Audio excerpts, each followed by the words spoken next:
एक शादीशुदा प्रेमिका जो अपना घर परिवार अपनी फैमिली को छोड़कर अपने प्रेमी के साथ रह रही थी, लेकिन अचानक से उसके दिमाग पर मौत का ऐसा जुनून सवार होता है कि वो अपने प्रेमी की ही जान की दुश्मन बन जाती है।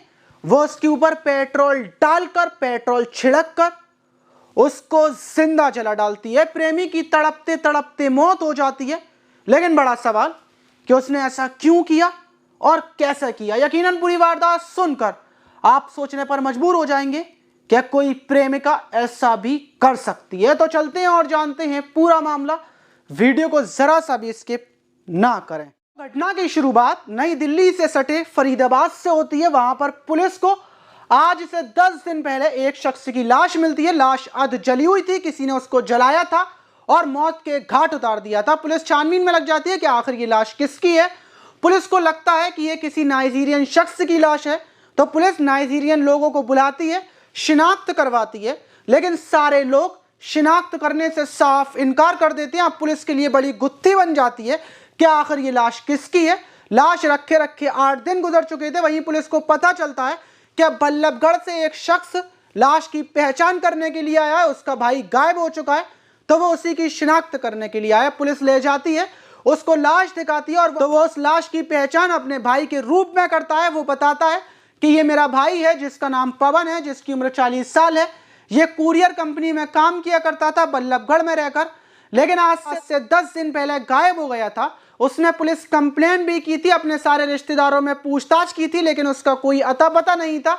यहां तक कि उसने अपने भाई की प्रेमिका के पास फोन कर उसके बारे में पूछा था, तो प्रेमिका बता रही थी कि उसका भाई पवन उसके पास आया था, लेकिन अपनी गाड़ी और अपना लैपटॉप वो अपनी प्रेमिका को देकर और वहां से चला गया था और उसके बाद उसको कुछ भी नहीं पता।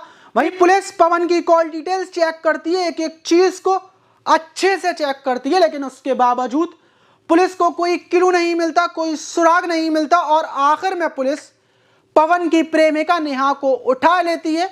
नेहा से पुलिस सख्ती से पूछताछ करती है, तो नेहा अपना गुनाह और अपना जुर्म कबूल कर लेती है। वो बताती है कि उसकी उम्र 35 साल है, वो शादीशुदा थी, जिसकी एक 13 साल की बेटी भी है, लेकिन 2019 में ब्लड कैंसर की वजह से उसके पति की मौत हो जाती है।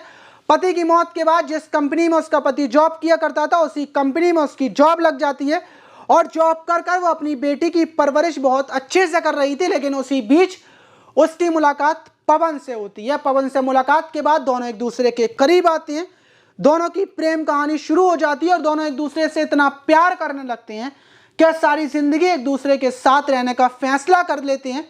और यही सारे सपने देखकर नेहा अपनी बेटी के साथ बल्लभगढ़ आ जाती है और पवन के साथ रहना शुरू कर देती है। 1-1.5 साल हो जाता है और उसके बाद उसको पता चलता है कि पवन की नजरें उसकी बेटी के ऊपर पड़ने लगी हैं और वो उसकी बेटी को गंदे तरीके से टच करता है।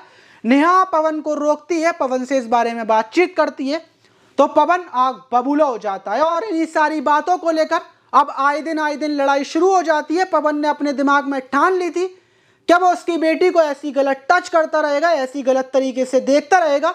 नेहा को कहीं ना कहीं शक था, उसको डर था कि उसकी बेटी के साथ पवन किसी ना किसी दिन गलत जरूर कर देगा। उसने बहुत कोशिश की उसको समझाने की, और जब पवन नहीं माना तो उसने आखिर में एक फैसला किया कि वो पवन को मौत के घाट उतार देगी। वो उसको ऐसे नहीं छोड़ सकती, क्योंकि वो पवन से प्यार करती है। और यही वजह थी कि वो काफ़ी सारी नींद की गोलियां लेकर आती है, एक बोतल में पेट्रोल लेकर आती है। और मंगलवार की रात को जब पवन आता है तो पवन को वो गोलियां एक कोल्ड ड्रिंक में डालकर उसको पिला देती है। पवन जैसे ही कोल्ड ड्रिंक पीता है, उसके बाद वो उससे बोलती है आओ कुछ काम से घूमने के लिए चल रहे हैं, और वो एक ऑटो में बिठाकर पवन को ले जाती है। आधे ही रास्ते में पवन के ऊपर गोलियों का नशा सवार हो जाता है और वो नशे में धुत होकर सो जाता है। वहीं नेहा पवन को घुमाने के बाद फरीदाबाद लेकर पहुंचती है।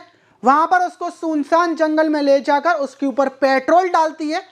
पवन की हालत खराब थी, वो उठ नहीं पाता और उसके ऊपर पेट्रोल डालकर उसको माचिस की तीली से आग लगा देती है। वहीं पवन की तड़पते तड़पते मौत हो जाती है और उसके बाद नेहा अपने घर आ जाती है। अब आप नेहा के ऊपर क्या बोलना चाहेंगे कि उसने बिल्कुल सही किया या गलत किया? लेकिन बड़ा सवाल, क्या अब नेहा की बेटी की परवरिश कौन करेगा, नेहा की बेटी का ख्याल कौन रखेगा? कमेंट बॉक्स में अपनी राय जरूर दीजिएगा। मिलते हैं किसी और वीडियो में।